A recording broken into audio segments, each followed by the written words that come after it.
Hi, ഇന്ന് ഞാൻ മോൾക്ക് ബ്രിഞ്ചി സാദം ചെയ്തിട്ടുണ്ട്. തമിഴ്നാട്ടിൽ നമ്മുടെ നാട്ടിലും ചെയ്യും. അതിനായിട്ട് പച്ചപ്പട്ടാണി, 2 തക്കാളി തൊലി കളഞ്ഞരിഞ്ഞ് വെച്ചത്, പുതിനയില, കുക്കർ വെച്ചു, എണ്ണ ഒഴിച്ചു, 2 പട്ട, 2 ഗ്രാമ്പൂ, നമ്മുടെ ബേ ലീഫ് അത്ര ഇട്ട് നല്ലതായിട്ട് വരണ്ട് വരുമ്പോൾ നമുക്ക് അരിഞ്ഞ് വെച്ചിരിക്കുന്ന ബീൻസ്, ക്യാരറ്റ്, ഒരു വലിയ സവാള,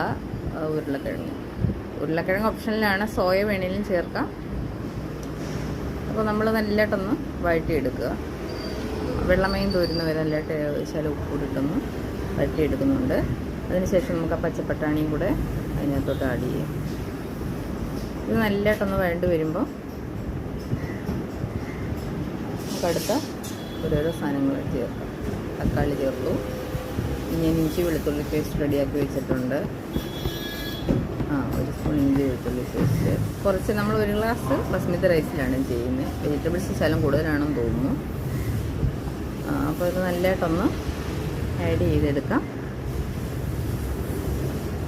ഇനി നമ്മൾ ഒരു പിടി പുതിനയിലയും കൂടെ ഇതിനകത്തോട്ട് ചേർക്കും. പുതിനയിലൊക്കെ ഇതിനകത്ത് മസ്റ്റായിട്ടും ചേർത്തിരിക്കണം.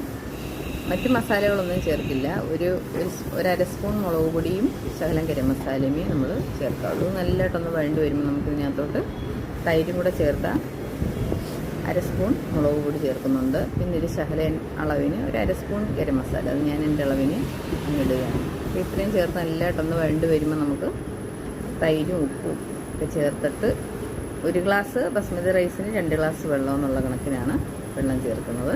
നമുക്ക് വെജിറ്റബിൾസും കൂടെ ഉള്ളതുകൊണ്ട് ഞാനതുകൊണ്ട് ഒരു വലിയ പാത്രത്തിലാണ്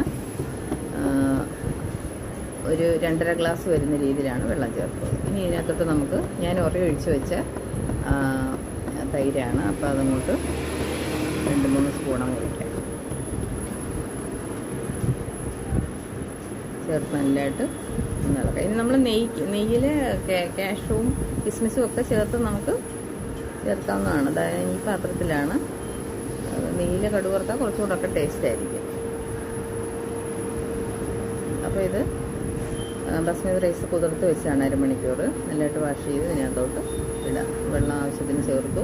ഉപ്പും കൂടെ വേണം നമുക്ക് ആവശ്യത്തിന് ഉപ്പും. തൈര് ചേർത്തുകൊണ്ട് നല്ല പുളിയൊക്കെ ആയിരിക്കും. ഇനി നമുക്ക് കുക്കർ അടച്ച് 2 വിസിൽ, ഞാൻ 2 വിസിൽ അടിക്കുകയാണെങ്കിൽ വെള്ളമൊക്കെ കറക്റ്റാണ് പറ്റി വരുള്ളൂ. ഉപ്പ് നമ്മൾ കറക്റ്റാണ് നോക്കിക്കോണം. അതാണ്. അപ്പോൾ നമ്മുടെ ബ്രിഞ്ചി നല്ല അടിപൊളിയായിട്ട് വന്നിട്ടുണ്ട്. എൻ്റെ വീഡിയോ കാണുന്ന എല്ലാ കൂട്ടുകാരും ലൈക്ക് ചെയ്യുകയും സപ്പോർട്ട് ചെയ്യുകയും ചെയ്യണം. Thank you. മുട്ടയുടെ കൂടെ കഴിക്കാം.